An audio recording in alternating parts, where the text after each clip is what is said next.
Hello and welcome to a new segment, Learn Something New with Olive, where we talk about the fun facts, information, and trainings that help us understand our animals even more.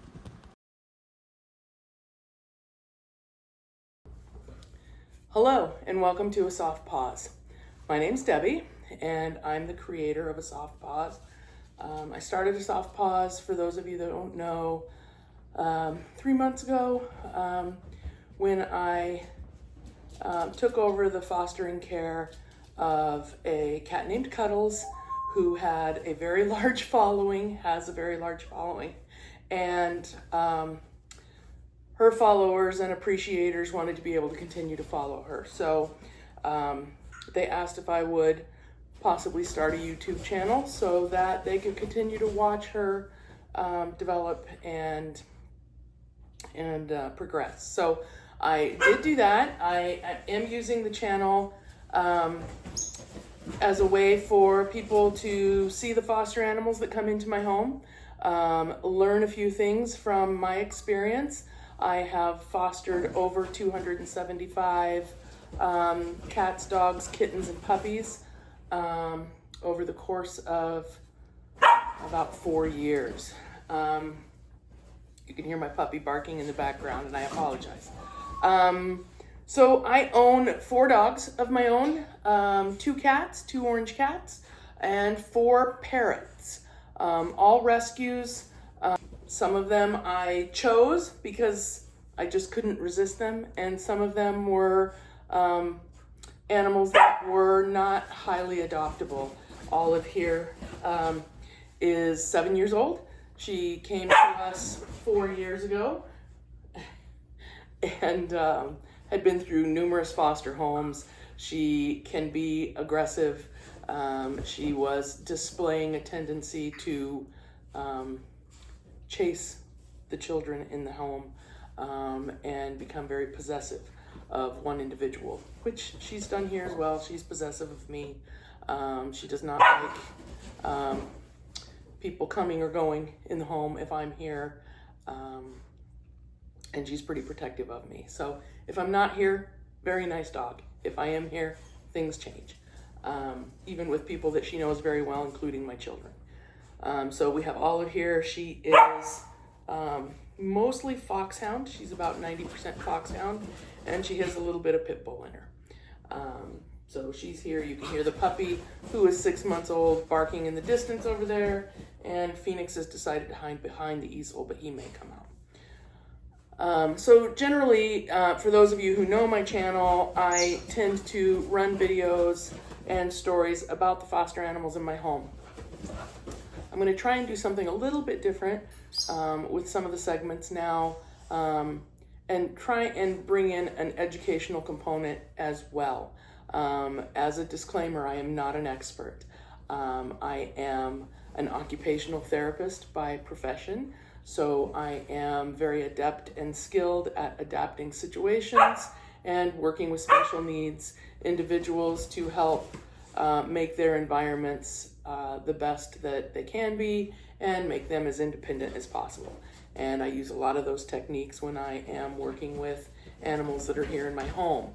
For that reason, I tend to take on the animals that can be a little bit more difficult, that a lot of fosters don't want to take on. Some of the cats that I have here are what would be deemed feral, or definitely stray and have some socialization issues. A lot of the dogs and puppies that I've had come through here have been abused, have been neglected, have behavioral issues, and they end up here with me because I'm willing to adapt their environment, and I am willing to work with them to see if we can get them worked out of those issues. So that's my background. Puppy never barks until I start videotaping, so we'll maybe introduce him in a little bit.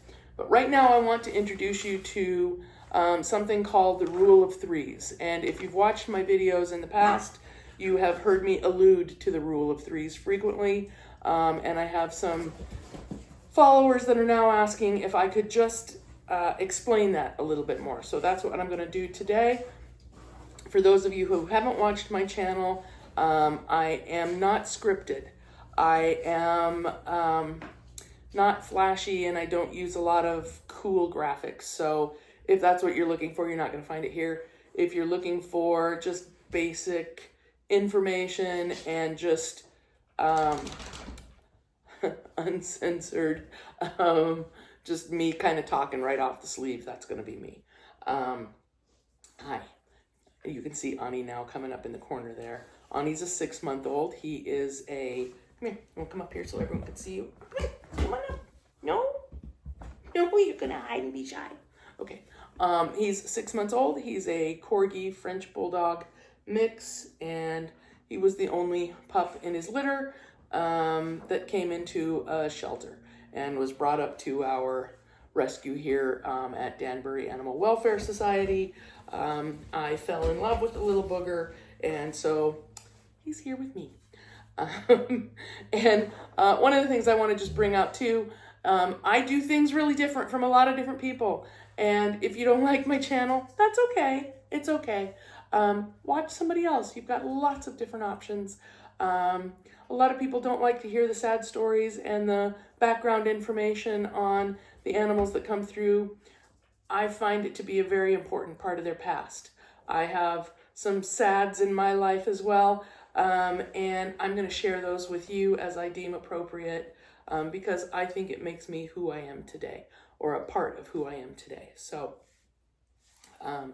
again, if that's something that bothers you, that's okay. There's lots of channels out there that only talk about the positives, and you're welcome to join them too. So, the rule of threes. 3 days, 3 weeks, 3 months. This is used for adoption and for fostering of dogs and cats, kittens and puppies, and quite frankly, applies a lot to human beings as well. And, I'm an occupational therapist. I have worked with the geriatric population. I have worked with children. And we see that anytime a setting or a scenario changes for someone, it's going to take some time for them to get used to it. And the same with the animals. So we're going to just go through it. So for the first 3 days, is called the decompression phase. And I apologize for my handwriting. So decompression. So for the first 3 days, you're going to see an animal, or often see an animal, go into a little bit of a state of shock and withdraw. Even the best well-adjusted, wonderful animals coming from nice situations can go into a state of just withdrawal, and they need time to decompress. If they came from really awesome situations, they're trying to figure out why they're now in this new situation, even if it's really awesome. Maybe they had a foster or a breeder or a family member that they came from that was really awesome with them. And you're going to be really awesome with them, but you're different, and they're a little bit afraid. So the things to remember here are that animals can feel distressed. They can feel depressed. They can feel a need to withdraw, find a place to tuck into. A lot of times animals will stay in the carrier that they came in or the crate that they came in and not come out for a good 24 hours. They may not eat, they may not drink, they may not use the restroom or go to the bathroom. They may go to the bathroom in areas that are inappropriate. They may hiss or scratch or growl. They may not want to have anything to do with you. And I think that the big important thing here is that there's nothing wrong with the animal. There's nothing wrong with you. They're just needing some time to decompress and figure out what's going on. They don't want to show you necessarily their true personality because they're fearful that you might not like their new personality or their real personality. And then what happens? Then they're really stuck. So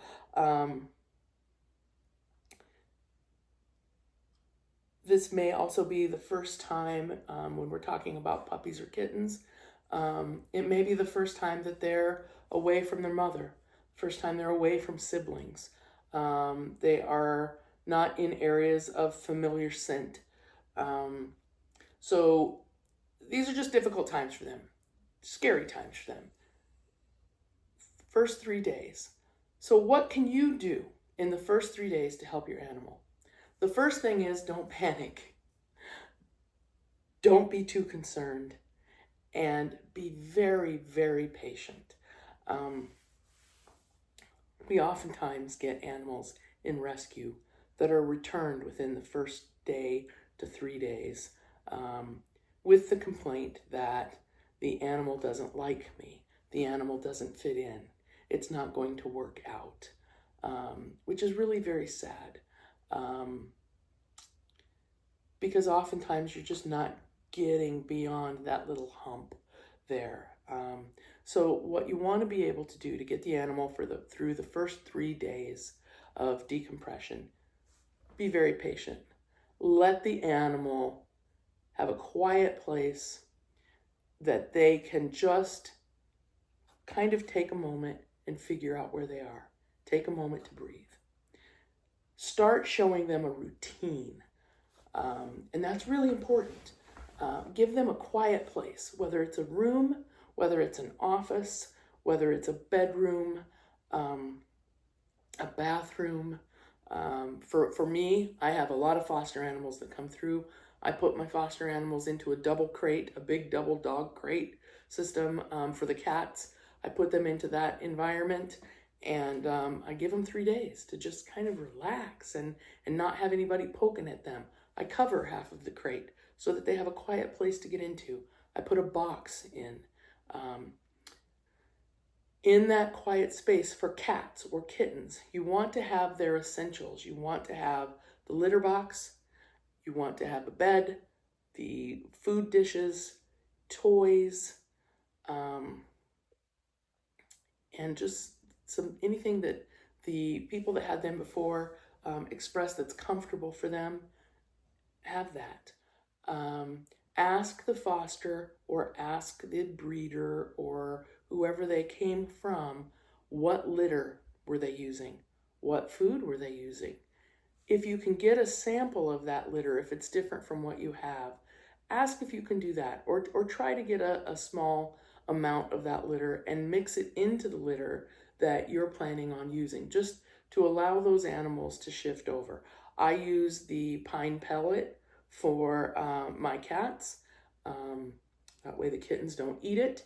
I find it to be great on scent control, and it's very cheap.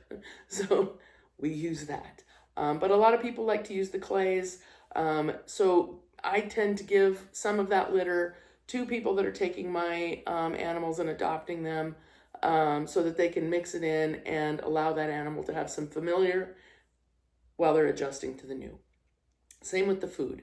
You want to try and get the same food that the animal was being fed before, so that they aren't, first of all, being handed something that they've never seen, and second of all, they aren't having the additional gastric issues that come with switching foods too quickly, that now they are having an upset stomach, as well as that being added onto the stress that they're already feeling. So try and have those comforts.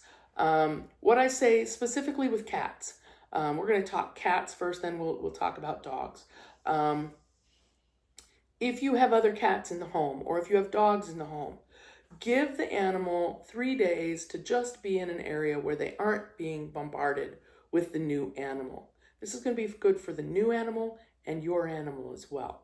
So what you then want to do is you want to be able to put a couple of the toys or a blanket or a bed or something from your cat, from your dog, into the room where your new cat or kitten is. That way they can start to get some of the scent from your animals that are in the house. They're going to smell it in the house, but this way they can come over and smell it and explore it and get a feeling for who's already in the house. And you want to also then give your animals a chance to have a blanket. I have a lot of little blankets. Someone wonderful donated them to me, little fleece blankets. And I like to just lay a stack of them into the bed where my kittens or my cat are sleeping. If they are a litter and they've come they've been born here or came here as young kittens, either way, I like to have a stack of blankets that the mother is sleeping on. And so I can peel one of those blankets off and give it to the new owners of the kitten or the mama cat. And that way they can take that with them and they have that scent in their home. And it also works for the resident cats and dogs to be able to smell the new animal. If you brought them in a carrier, once the animal's left the carrier, if they're not using the carrier as a security blanket, you can take that carrier and set the carrier out where your animals are so that they can get a good smell of it and see kind of what's going on there. As long as we're talking about scent, make sure that the environment where the cats, dogs, kittens, puppies are for their decompression time does not have a really strong chemical smell, does not have a really strong perfumey smell. It would also benefit you to not have strong perfumes, lotions, sprays on your body either, essential oils. If you can reduce that while spending time with your animal, at least through the decompression phase, that's going to benefit you a lot. Because if you have a scent on you that the animals are not liking or not familiar with, you're automatically having that animal pull away from you just simply because it's trying to get away from the scent that is on you. A lot of oils in a lot of cultures have some very strong smells to them. And some cultures use oils on their skin that have a lot of tea tree oil in them. And tea tree oil is very toxic to cats. And so if you have that oil on your skin and you're trying to get the animal to come to you, the animal knows that that is not a scent that is okay for them. It's dangerous for them. And they may be pulling away from you and not wanting to come near to you simply because of an oil or a scent that is on you. So you want to really be aware of that too. Perfumes, a lot of the citrus oils are abrasive to cats. A lot of the mint oils are abrasive to cats. The eucalyptus, there's just a lot of different oils out there. We're going to run a segment on oils that are abrasive to cats and are dangerous to cats. There are some essential oils, tea tree being one of them, that are dangerous for cats. So we want to make sure that we're not introducing a toxin into our cat's situation either. So you want to make it a comfortable environment. You want to have that animal near its litter box, near its food dishes, near its bed. I recommend for the entire 3 days, but at the very least until the animal has used its litter box. You don't want to be messing around too much with litter box use because we want the animals to successfully use the litter box and feel comfortable returning to it. That's going to decrease any accidents in the home. Kittens especially are notorious for just going and finding something to go to the bathroom on, whether it's a piece of paper, whether it's a couch, whether it's a bed. Seems like every time I have a changeover in my room, somebody's got to come out and pee on my bed to show that that's where they belong. So you might remove anything that you care about from that room also to give that animal just time to decompress and to understand the litter box is for them. Place them in the litter box, place kittens in the litter box, move the dirt around a little, or the litter around a little bit, just to show them this is where you go. And then when you move the litter box later, we're going to talk about it a little too, but when you move the litter box, if you're going to move it to a new area, don't clean the litter box. Leave the litter box with some scent in it so that the animal knows, oh, that's where I'm going now. If you clean the litter box and it's beautiful and doesn't smell at all, and you move it, the animal may not even be aware that it's there. And also that gives you a chance to move the litter box over to where your animals are also, so that they can recognize this is the scent of the animal that's now coming into the house. So I think those are steps that just help you a lot. Let, especially cats, but dogs too, puppies too, let the animal come to you. We all want to go and grab that innocent little animal and bring them to us and say, you're home. We love you. Come join us. Let us share in the love. And the animals oftentimes go, holy cow, no, and I'm going to go over there. So let them come to you. That's so hard. It's so hard. Be patient. Let them come to you. They may hide under the bed for 3 days. You may never see them. Let it happen. They're going to come out to you. They are going to be your friend. That doesn't mean leave them. That doesn't mean dump them in the room or the bathroom or whatever and 3 days later come back in. That's not what I'm saying. When you come in, use your voice a lot. Talk to them. Let them get used to your voice. Don't do direct eye contact. Just look a little bit to the side. Look a little bit over their heads. Talk to the wall. Just come in and be with them. A lot of animals, especially cats, but a lot of dogs too, they find that eye-to-eye contact is a threat to them. It's scary to them. So when I go in, I try to just kind of talk to the animal, come up to the animal, let them know me, let them know my scent, sit close to them, and play. Bring out some toys and play. Not, hey, come on, here's the ball, let's play, but just simply throw the ball around a little bit. Bring a cat wand out, play with the cat wand. Toss a ball up and down in the air. I have a basket of toys. I like to have the basket of toys beside me. And I just toss a toy out, toss another toy, and talk, and maybe I answer my emails on my phone, whatever. Just so they can hear my voice, they can get my scent, and they can recognize I'm not going to reach out and grab them. So that's another pointer to help a little bit. I'm looking through my, lots of treats. Give treats. And that, again, here's your treat, come and love me. No. Here's your treats. I'm right here, and I'll give you lots more treats. Have a couple treats. Just throw the treats out there. Throw a nice tempting bone or a little piece of catnip. Throw it out there. Let the animal know that they can come up and explore it and feel it and taste it and lick it and do whatever, and they're not going to get grabbed. Put some treats a little bit closer. Put some treats or toys right next to you. I promise you they're going to come to you. They're going to be begging for you to pay attention to them because you provide good things. All right, so let's see. Play beside them. Start to create your routines with your animal. I have a crazy household, or I had a crazy household when I had kids. We were lucky if we ate, let alone ate on a schedule. But at least for these 3 days and the 3 weeks following, try to set a routine time. Try to set a time that they are expected to get up, that they are, with dogs, going to know that they get to go to the bathroom. They are going to be fed. They are going to have water.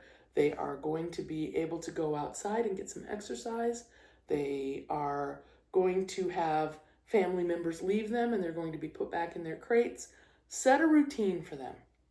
It's nice to start on the weekend so that you can get that animal in and acclimated and comfortable before they're being left all day on a work day and a school day. But do start your routines and try to stick to them. Try to stick to them as close as possible because your animals are going to be trying to pick up on that. Don't adopt an animal on the day you're having a party. I had a family, just as an aside, we had a family a couple of months ago now that fostered a puppy. I had a couple of the puppies. They had one of the puppies. and they had a party that night. They got completely drunk and took the puppy outside. They had a fenced backyard. They took the puppy outside in the front yard where there's no fence. They happened to be having construction done on their house at the time, so they had big holes in their yard. They had a big backhoe sitting in their yard. Excuse me. And the individual that put the puppy down to go to the bathroom was inebriated enough that he forgot he had a puppy. And the puppy wandered off. He forgot about the puppy, and the puppy was lost for several hours, and we had to assemble a team to go out and find the puppy. Fortunately, we found the puppy, 8-week-old puppy. Fortunately, we found the puppy. The puppy was taken to a new environment, and the puppy is just fine. But if you are going to adopt or foster an animal, make sure that you've got those 3 days that are going to provide some comfort to the animal and not additional stress.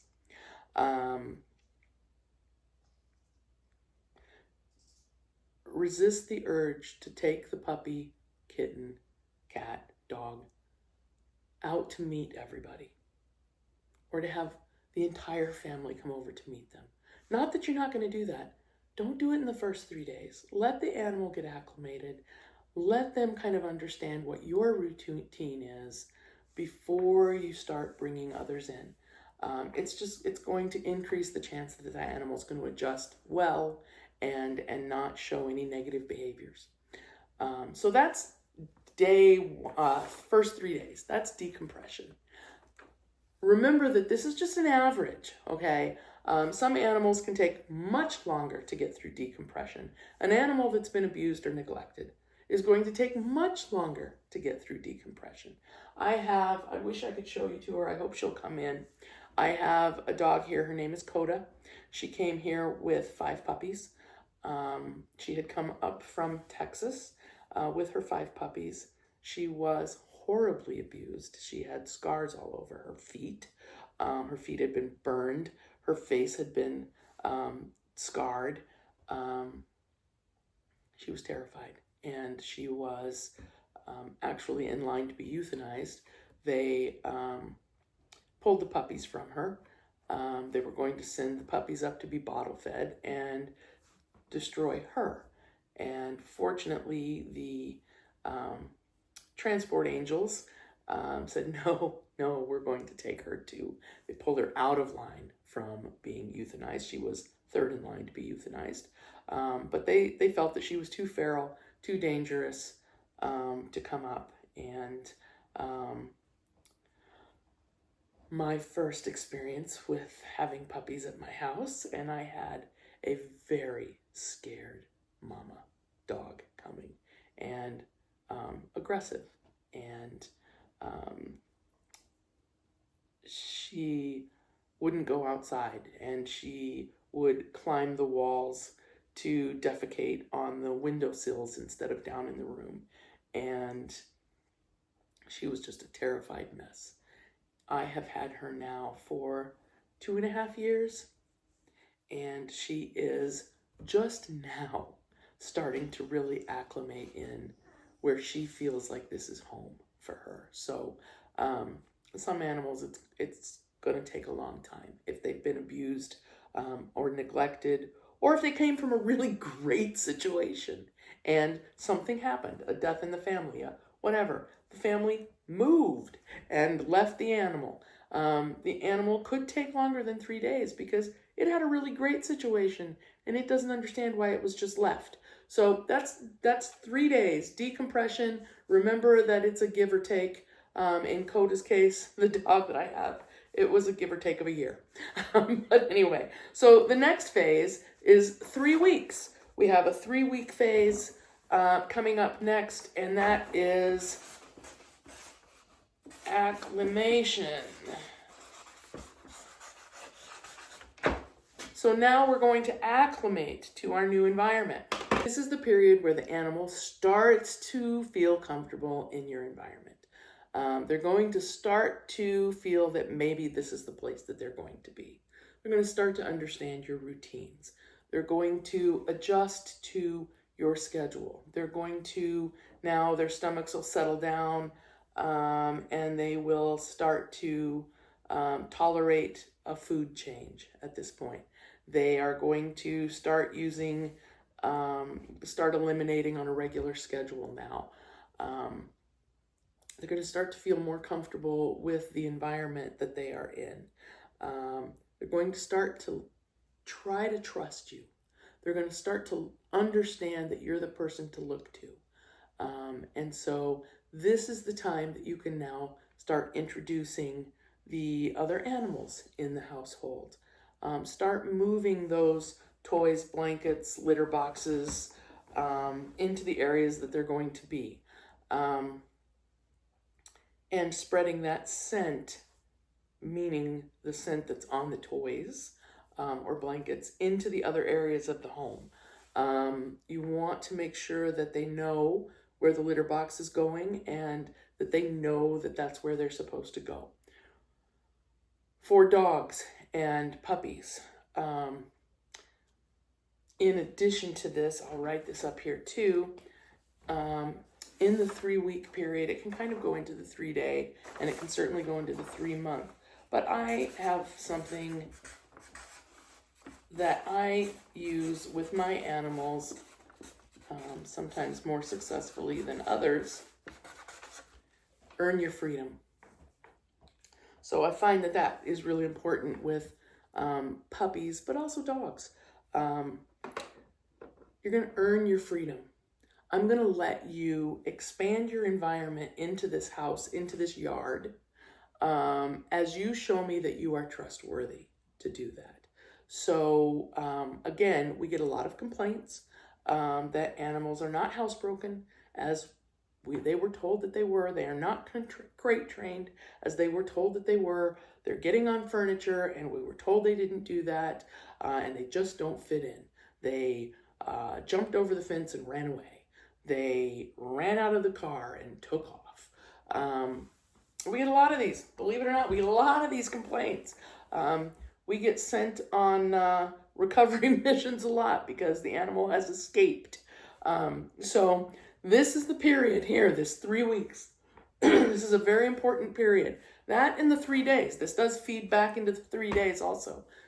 We didn't really talk about dogs, but in those 3 days, do not put your puppy or dog into a situation where they can escape. I have a beautiful fenced yard. It's a 4-foot fence. It goes securely around my house.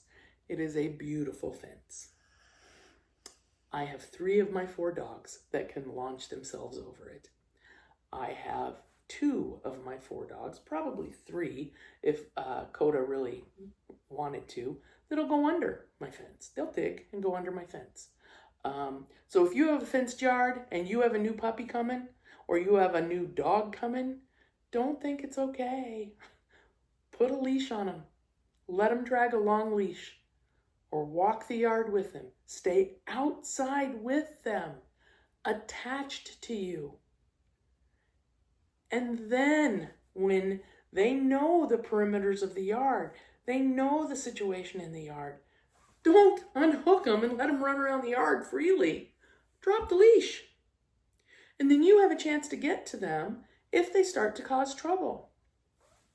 Olive, who's lovingly laying under the blanket over here, and Coda, the one I talked to you about that came with her puppies here, have both demonstrated the ability to jump about 9 feet. They can both go over a double baby gate. Coda can actually go about 10 feet. She just launches herself over in a panicked state. So, just because you have a fenced yard or just because you have an electric fence does not mean that the dog is necessarily secure. Dogs who are fearful in new environments run through electric fences. So we need to be out with our dogs. We need to be spending time with our dogs. We need to be building that trust. We need for them to earn their freedom. before we can let them go out into our fenced yards. The same with the car. Please, please make sure that your dog is attached to something in the car at all times, whether that's you or whether you have them secured to something in the car. We have had, over my time of rescuing, we have had puppies and dogs jump out at a rest area when they were on their way home to their... It's okay, it's okay. Okay, it's okay. Yeah. Yeah, oh, come here. You're okay. It's okay. Yeah, it's okay. Come here. Come here. Come here. Come here. There you go. That's a girl. That's a girl. Nice job. Nice job. Yeah. Don't be a jerk. Don't be a jerk. I know. Everyone wants attention. So you can see my whole pack here. This is Coda. She's my beautiful girl from Texas. Right? Yeah, she's my mama. And I've had her for 2.5 years. And she is doing so nicely. She now knows she's a part of the family. Very comfortable here, and yet still has a lot of times where she's very nervous. If there's a noise, if something gets thrown in her direction, even if it's a treat, she gets panicky. If I get leashes out, she wants so badly to go on a walk, and yet she's very nervous about having a leash hooked onto her. So this is a girl that these rules don't necessarily apply to. She's still learning, and she's still understanding that she's home, and she still makes gains every day, and she is wonderful proof that for all those new adopters that come in a couple of days after having their new puppy or dog or cat or kitten in their home and say, they just don't fit in our home. They just don't like us. They aren't working out. Those people are missing out on some of the most amazing animals. Coda is an amazing animal, and she's just a sweetheart, right? Are you a sweetheart? Yeah. And she will protect us, and she loves us very much. So, and she fits in really wonderfully, really nice. She's just a really wonderful addition, and I'm so very glad that we have her. Like I said, she came from Texas. She had been pretty abused. Come over here. Hello? She had really thick burns on her feet. I don't know if you can see from there or not, but she has scarring across her face, and was terrified to be put on a leash. She would alligator roll,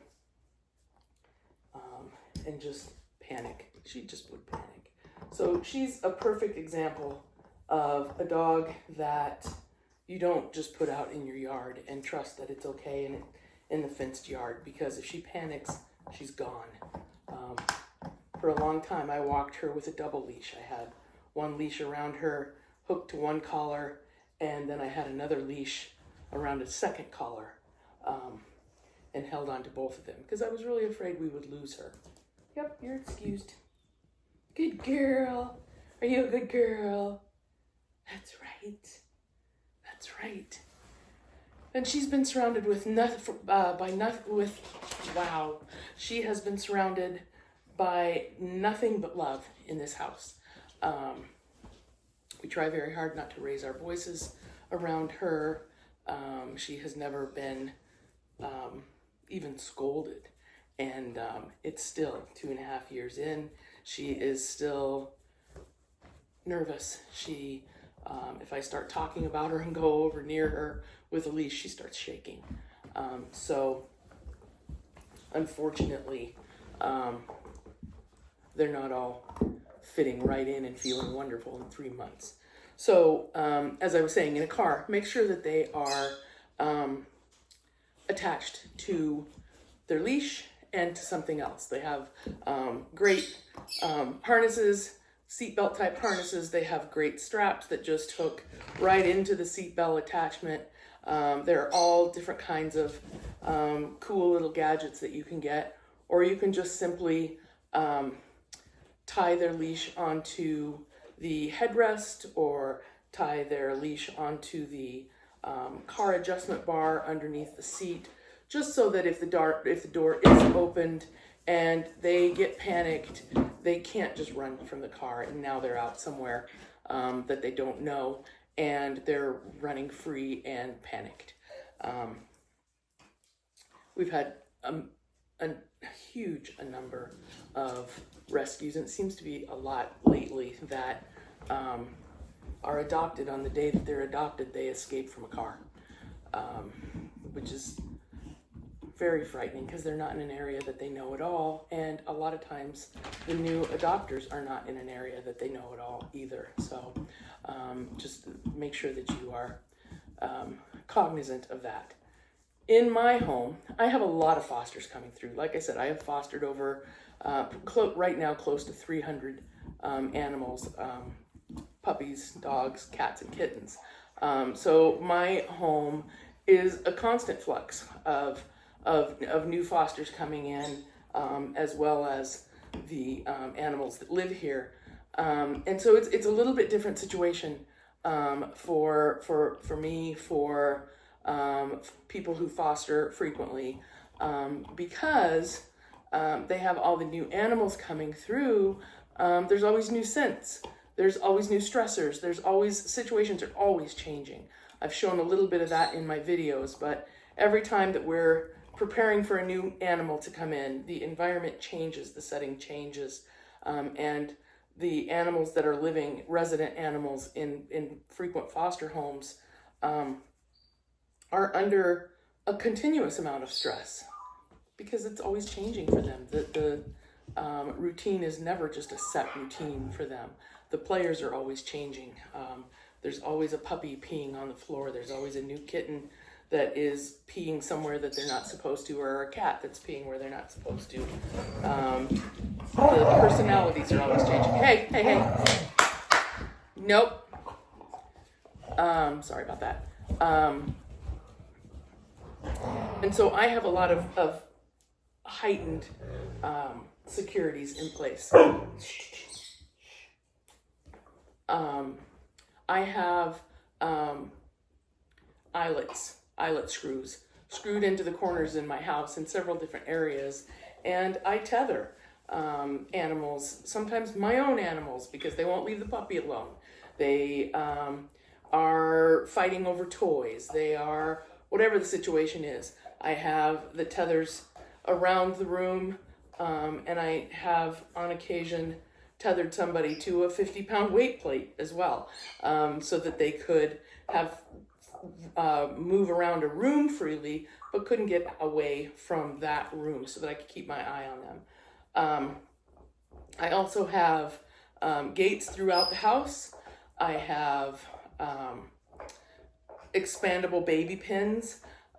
When I get new puppies coming in, I'll take the expandable pin outside, set up the expandable pin, carry the puppies over into that pin and get into the pin with them, and allow them to go to the bathroom and explore the yard a little bit without my dogs getting to them, without my dogs being exposed to any of those potential parasites that they're coming in with, and also so that I can just assess them and keep my eyes on them.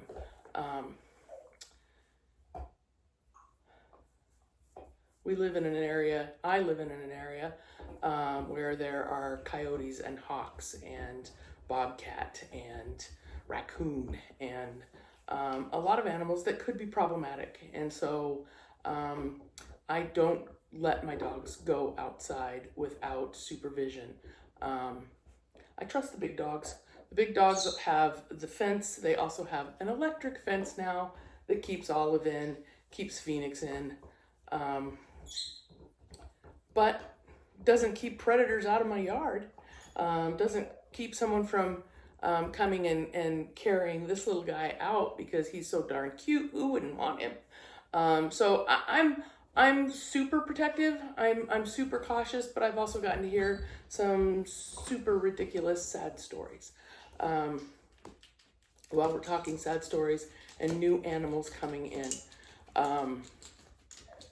you want to make sure that, especially with cats and kittens, that you have a situation that animal isn't going to get through your front door. I have a double gate system, so if they get through one gate, there's a second gate there with about 3 feet in between, because I have so many new animals coming through. But that way I don't have a puppy that runs into a situation that I don't want him to run into. I have 4 parrots, like I said, and one of them is disabled, and sometimes she falls off of her perch and ends up over in the kitchen. So I don't just let my dogs go run into the kitchen in the morning. I have a gate system set up so that I can go in, check, make sure that parrot is up on her perch before she gets through.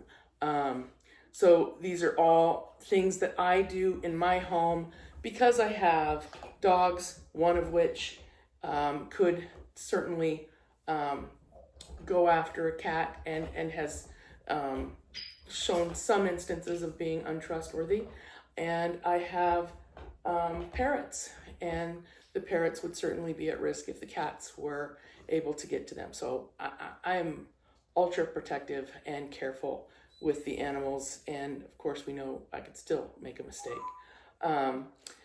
One thing that recently happened that I just want to caution people with is if you have a doggy door in your residence and you are getting a new kitten, or even a young cat or a smaller cat, a lot of people have the doggy doors where the dogs can go from the main house and into a screened-in patio type situation.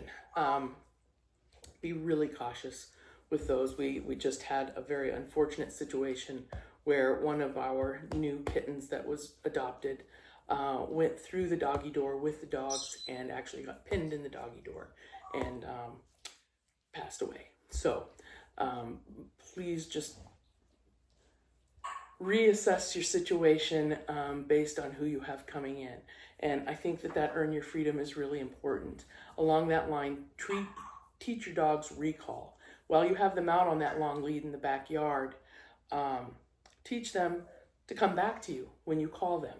I use treats, and whenever I say, anybody want cookie? Who wants cookies? Who wants cookies? And they're outside, they all come running up to the house to get their cookies.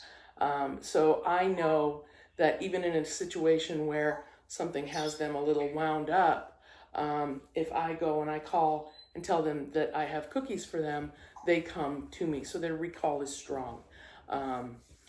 Therefore, I feel comfortable with letting them out now in the yard. They have shown that they've earned their freedom. So what can we do in those 3 weeks to help the animals with their acclimation? This is a time where you want to really let them see your routines. Let them know where they fit into those routines. Try and keep them as steady as possible so that they aren't always trying to figure out a moving target. They can count on some things.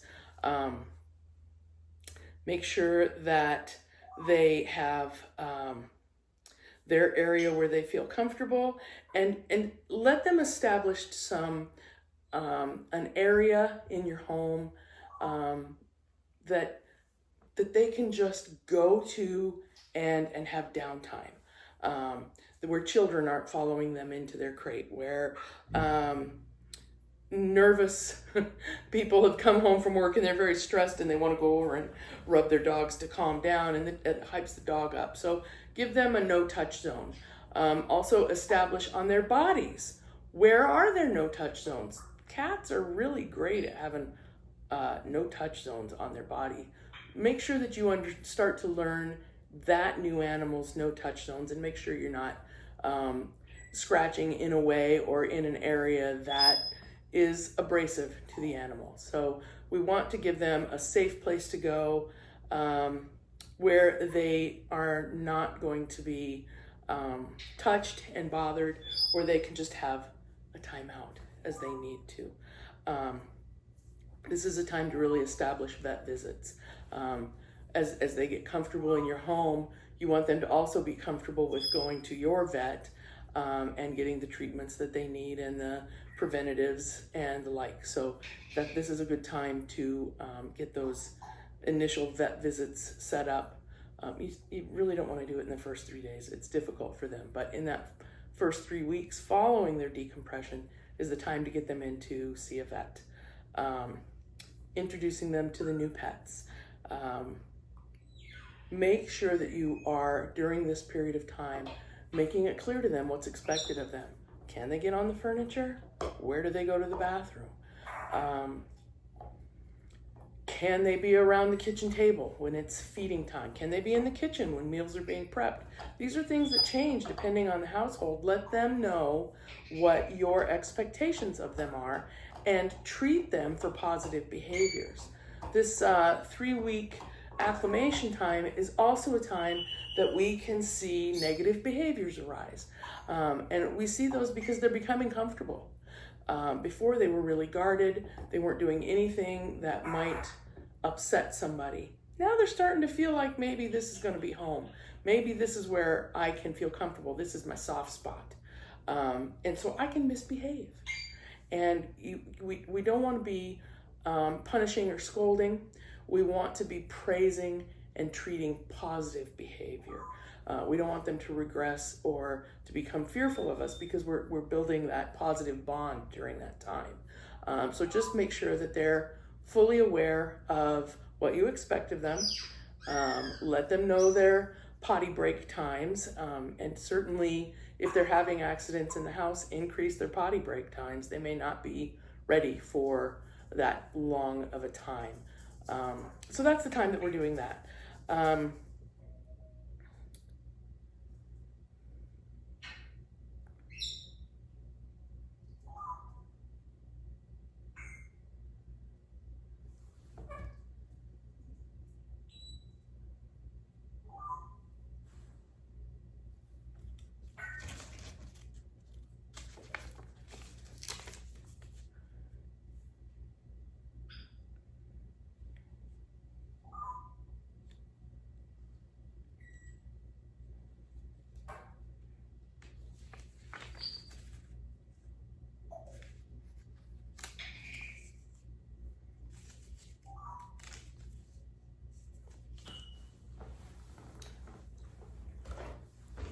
Okay, so we've gotten now through decompression in the 3 days, acclimation in 3 days, and then we have 3 months settling.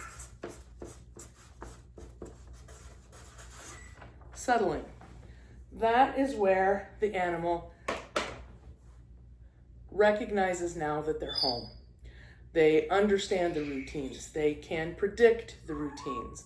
They are responding to your positive reinforcements. They are starting to really come to you and cuddle, and they have worked through those negative behaviors. They're understanding what's expected of them, how they can make you happy, and they are striving to do that. You see where they are now having less accidents in the home. They are making less mistakes in the home, and they are starting to really build that true bond with the members of the family, including the other animals in the family. This is where you can start to throw a little bit of variety into your routine, because now they understand the rules enough to start to understand the exceptions. This is a really good time to start some of that more fun training. In that, I should have mentioned that earlier too, that 3 weeks of acclimating, you are teaching them what you expect of them. So if they're new puppies, certainly that are in that training period, we're training the basic obedience commands. But remember that if you have an adult dog, they may never have been taught those basic obedience skills. So that's the time to really start showing them sit, stay, down, come, recall is a really big one. Off, don't jump on other people.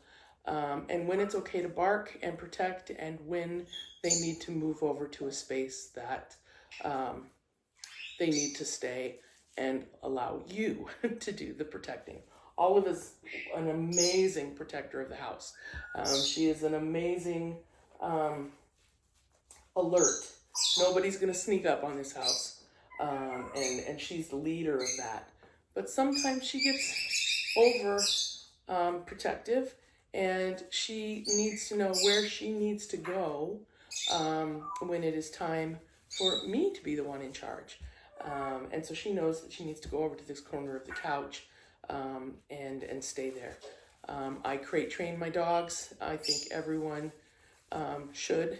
My dogs, for the most part, love their crates. Phoenix goes into his crate every night when he's ready to go to bed, or he goes and lays in there when he needs a break.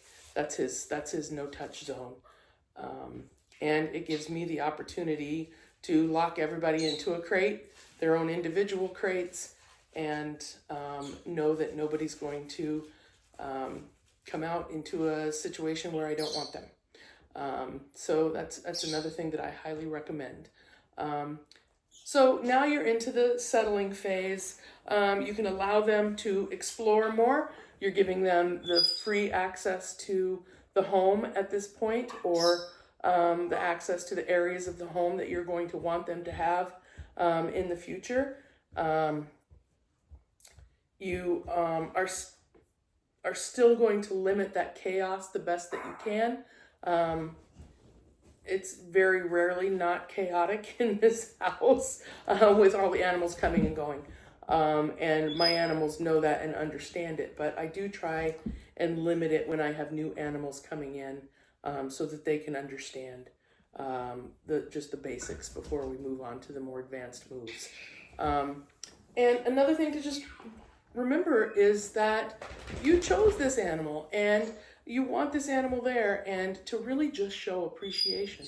Show appreciation for the fact that they are there with you, that they are giving you the things that you wanted them to provide in your life, and that they are doing a really good job. So that's the threes, the rule of threes when it comes to adopting or fostering animals coming into your home. I hope this has been helpful for you. I hope it's given you some things to think about and do to keep your animals safe. And I hope that it goes well. And I hope that all of you will come and foster and help us to help the animals in need. I actually have a new challenge coming on Saturday where we will be certainly doing a lot of things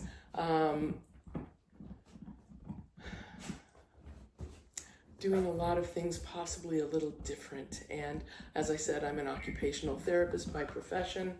I have taken several handicapped animals on in the last several years. I own a parrot who is handicapped.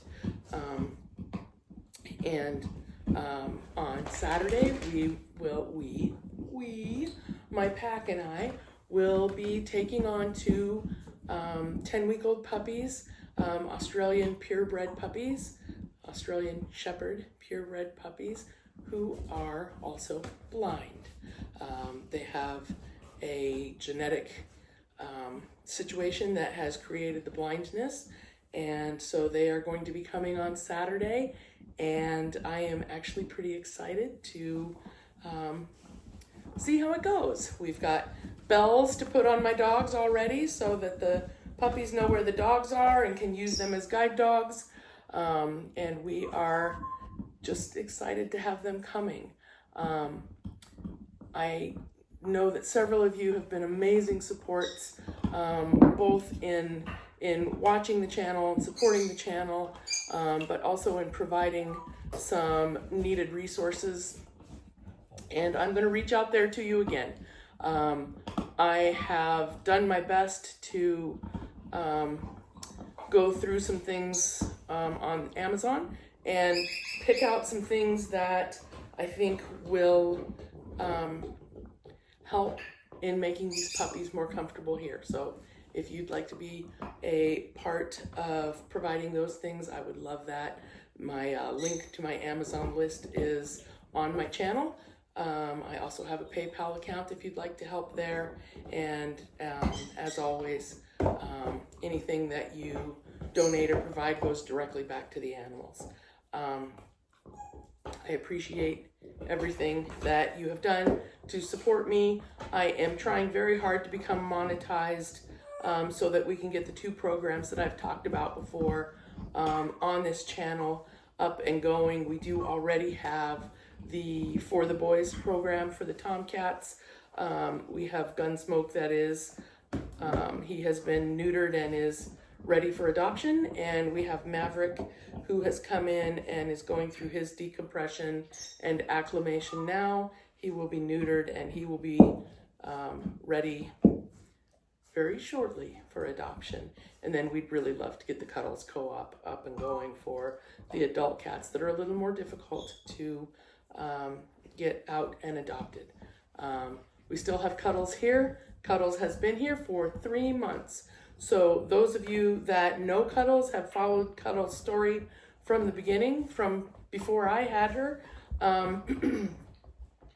you know everything that she's been through while she's been here, and all that she has gained in her comfort levels and her security and her ability to tear down some walls of protection.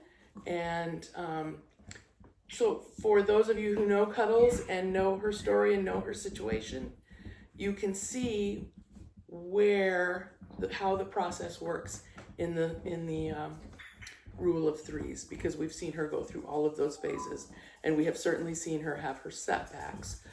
She had a very involved spay where she was touch and go for a while, and so that set her back. She started back up here at 3 decompression, 3 days. So remember that if your animal, or if something traumatic happens in the family, your situation changes, you move, anything that is a big traumatic event, they can start back at decompression, or they may end up back at acclimation once they've come into settling. So remember that they can slide if events happen to them. And just remember, the biggest, most important piece here to remember is patience. Patience and understanding. And secondly, probably equally important, protect. Keep them safe. Have patience. Don't take anything personally. They're just learning the ropes. Thank you so much for joining me for a soft pause. I hope that you've liked this program explaining the rule of 3s. I'm going to ask each and every one of you to like the channel, like the posts, and please become members so that we can get monetized and start putting additional funds back into these programs to help our animals. Thank you so much and have a great night.